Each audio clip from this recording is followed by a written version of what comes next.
wasn't sure there was going to be a sparring match agreement that we'll spar for a while. I wasn't sure. I was honest about it. That's why he said it's going to go rounds. I wasn't sure if there was an understanding that, we'll play a little bit and then we'll get a little more and, whatever. So that was part of it. Acknowledge Jake has had double jaw surgery, 4 plates, 8 screws in his face, and everybody is just kind of breezing past that like it's no big deal. But I'm looking further into this because that's no easy surgery, and I'm starting to ask the question, is this the beginning of the end of Jake Paul's boxing career? As his brother, I was just shocked. I'm in the hospital with the guy, and he's like, yo, can you make this TikTok? Can you film this for me? He's like laughing and having a good time. Does not have any agenda against AnthonyJoshua, because it feels to me like that fight, I before the fight, I was refusing to accept the principle that this fight could be scripted. The boxing world has exploded with outrage, with some voices claiming AnthonyJoshua should face consequences for what happened to Jake Paul in the ring.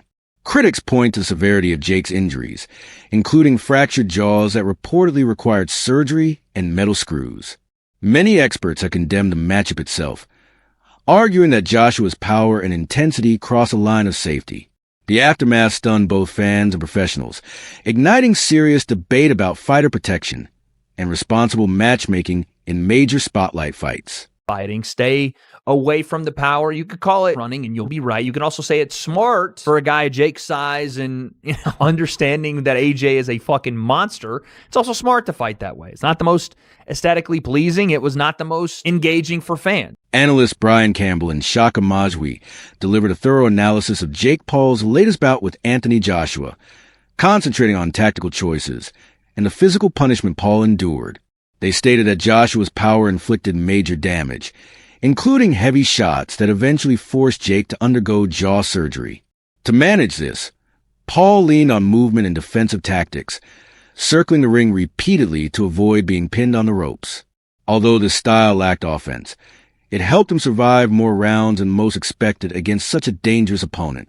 Campbell and Majwi pointed out that Paul's emphasis on footwork and ring awareness helped save energy and limit some harm.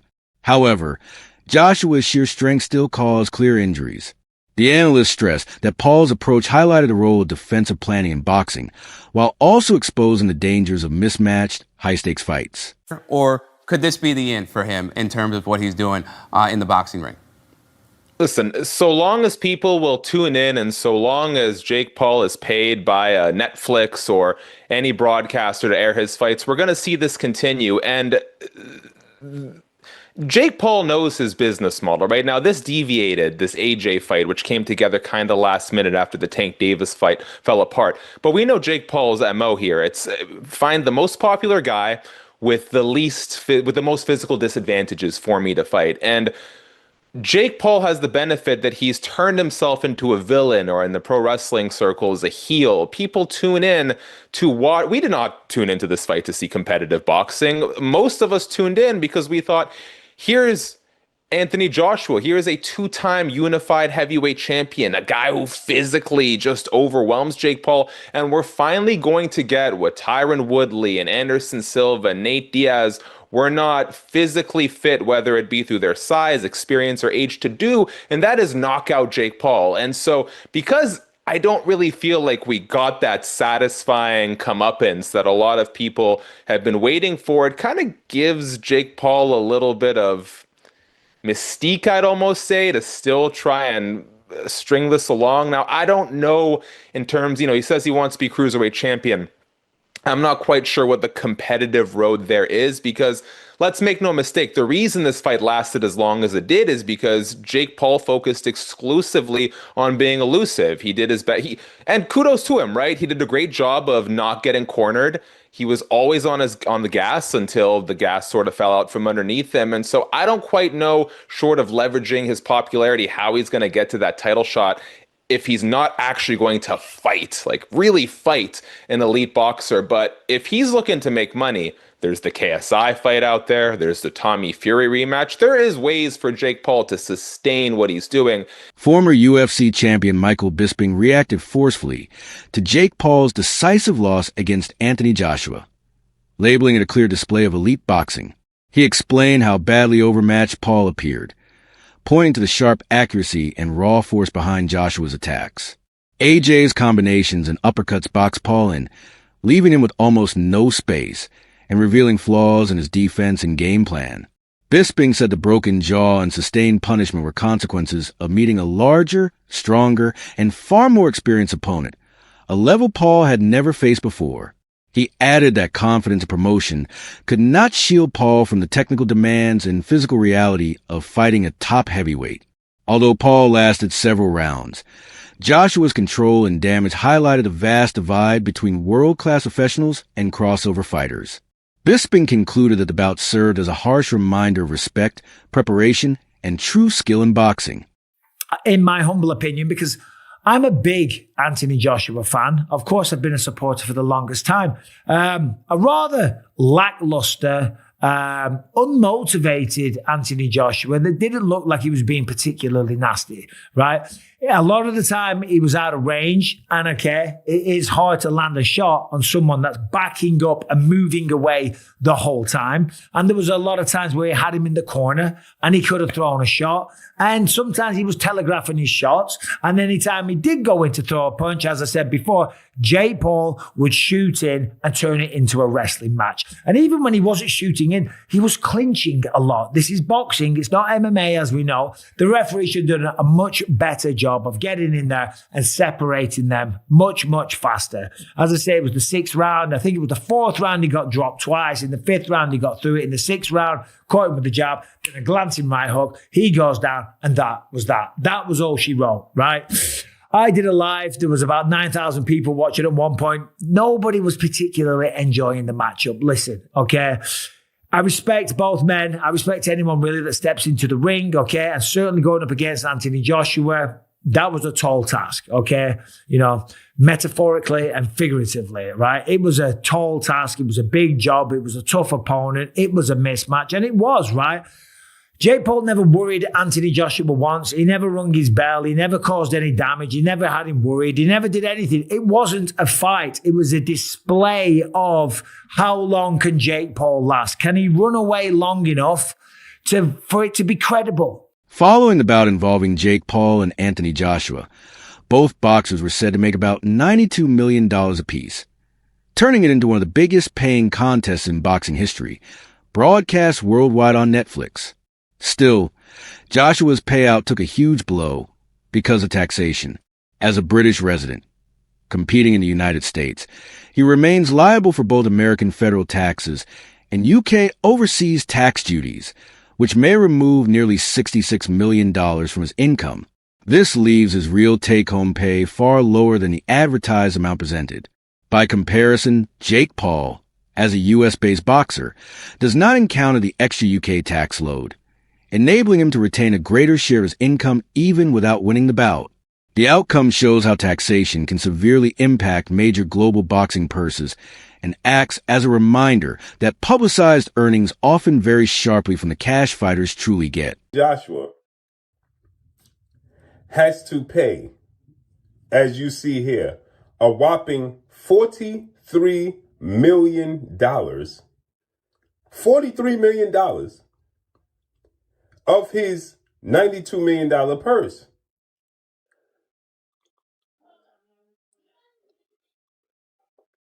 That means Anthony Joshua was left with $49 million.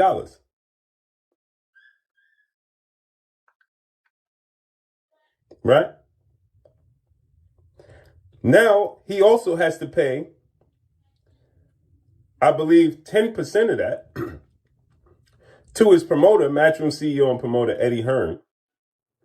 Dominic Engel offers a bluntly truthful view on Jake Paul's jaw injury bout versus Anthony Joshua. He explains that Paul's game plan focused on evasion instead of standing and exchanging punches, which prevented Joshua from trapping him cleanly. Even after absorbing a heavy right hand, Paul stayed composed, showing toughness. However, Engel points out that Joshua was not operating at maximum intensity, as there was no need to fully extend himself in an 8-round fight. Jake's skill set and overall level meant a full-scale assault from Joshua was unnecessary to dominate the contest.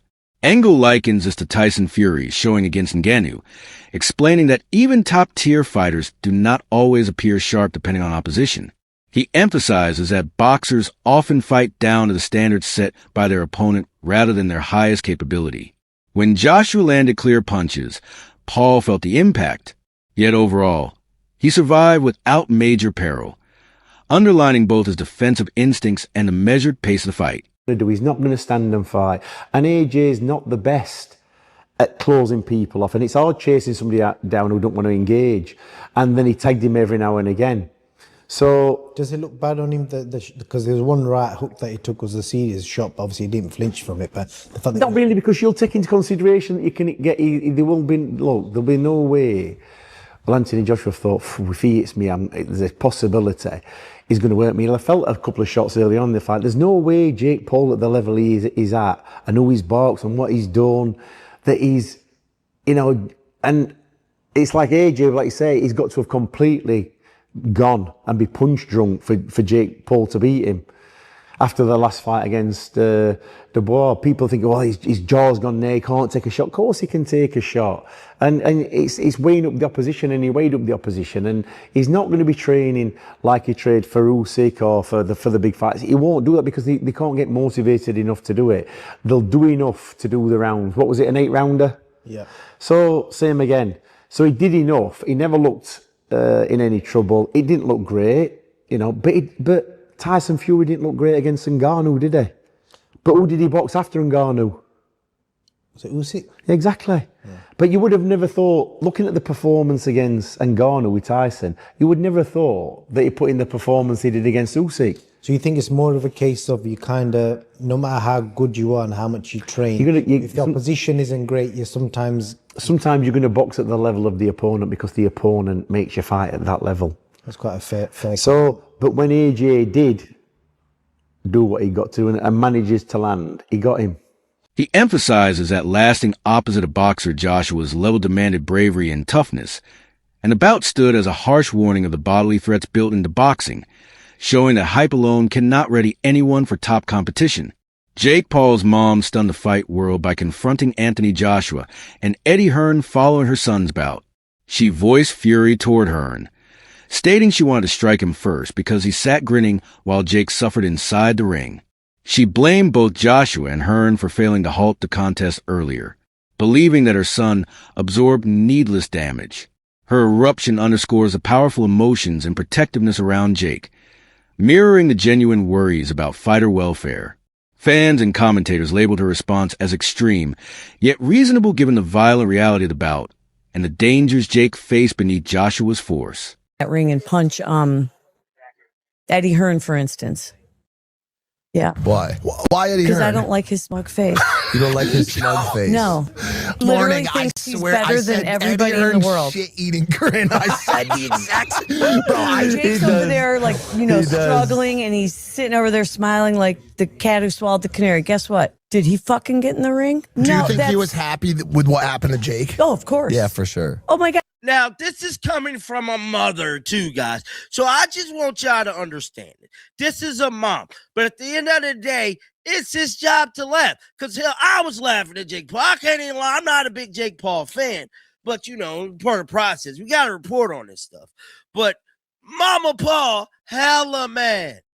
God, and that's sickening to me. It's sick. I don't like it. Even AnthonyJoshua had some class and, apologized to me.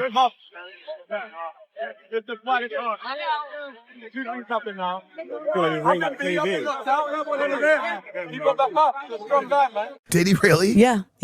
He worked his way through the crowd and came up to me and said, Mom, it's just boxing. It's the fight game. It's just the fight game. Following the bout, attention moved toward Logan Paul, who was seen challenging and attempting to intimidate AnthonyJoshua outside the arena.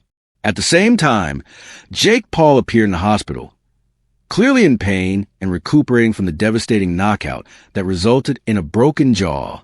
The contrast between Logan's assertive demeanor and Jake's fragile state underlined the brutal truth of facing an elite heavyweight. Fans and experts alike responded to the severity of the moment, pointing out that while Logan's behavior grabbed headlines, The real narrative centered on Jake's ordeal and the physical damage the fight inflicted on him. AJ, or should I say AJ fighting Logan Paul, would be more of a mismatch than Jake Paul. You know what I mean? Because at least Jake Paul has taken boxing or has trained with real boxing trainers in real boxes. Whereas Logan Paul, you know, he did that exhibition with Floyd, and Floyd's a little guy. Not saying a little guy can't thump, because Floyd really gave him some two pieces with no sides, right? But at the same time, you take his friend, Floyd's friend, AnthonyJoshua, and get hit by him and see what happens. The same thing. Probably worse, because I think Logan, you know, he's a little taller than Jake. And because he's a little taller than Jake, he may think he's a little stronger than Jake, which I don't know which one's true or not. I don't think it makes a difference. But because he may feel that way, he may want to go in there and try to bang it out with AJ. And if that happens, it's going to be a lot quicker. See, that 6 rounds it took AJ to finally catch Jake. It took that way because Jake was on that bicycle, moving, being elusive, trying to come in and then come out. He tried to do a very poor man's Alexander Usyk, right? And it didn't work for him. Logan ain't going to do that. Logan's going to come in throwing punches and bunches like he did with Floyd, trying to get him in there and, you know, do all this stuff. And what's going to happen as soon as AJ lines him up, sets his punch, he's going to hit Jake and he's going to break Jake down, and he may break his jaw or face or orbital bone or something. Nose, something is going to be broken when it comes down to that. Chris Algieri and Paulie Malignaggi delivered a direct and candid analysis of Jake Paul's bout with AnthonyJoshua, stressing how punishing the contest was for Paul. They observed that the fight concluded with serious fallout, including a jaw fractured in 2 areas and missing teeth, highlighting the bodily cost of confronting a world-class heavyweight. Both commentators emphasized that Joshua's strength and accuracy gave Paul almost no space to operate, revealing flaws in his defense. Algieri and Malignaggi underscored that the bout functioned as a harsh warning about the dangers of entering the ring ill-prepared against elite competition. Their assessment clearly illustrated the severe reality Paul faced and a cautionary message for anyone considering comparable high-risk encounters.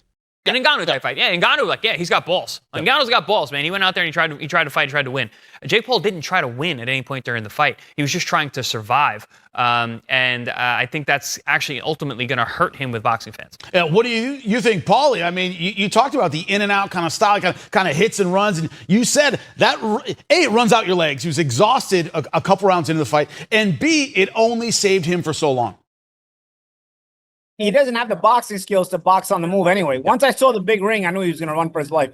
When you're that much of a novice, which obviously it's not even an insult to him, it's just lack of experience. But when you're that much of a novice, you either know how to run for your life or fight all out. You don't have that in between yet. You haven't developed enough of that in between boxing acumen to really pull that off. And so what ends up happening? You're either going to fight your ass off and you'll last a minute. Chris, you're being generous. Round 2, he would have got knocked down round 1 if he would have fought. But at least he would have fought. He would have got the respect of the people and more importantly, the boxing community instead of these clowns that follow him and are still defending him. Now what happens is you didn't get any respect as a fighter. You didn't get any respect as a fighter because you didn't try to fight at all. If he would have, I was watching that through 2-3 rounds. I'm thinking to myself, this guy would do this for 8 rounds if he can. If he can do this for 8 rounds, absolutely not fight at all, absolutely not engage a single time in 8 rounds, he will actually do this. And he'll do it shamelessly. And that's the problem. That's the problem. The shamelessness of his approach to the fight. You're going to be a fighter. Then don't make an ass out of the whole sport, out of the whole business, and out of yourself first and foremost. Because in the end, what happens? You got his jaw broke anyway. So what ends up happening? What's the worst that's going to happen? You're going to get hurt. You're going to get knocked out. You got hurt and you got knocked out anyway. But you just prolonged the inevitable, and you got no respect out of it now. Because nobody's respecting that kind of performance. Nobody's respecting a performance where you were totally content to steal money from everyone by running for your life for 8 rounds. And if you could have not engaged a single time in 8 rounds, that's what he was trying to do. He was trying to pull that off shamelessly.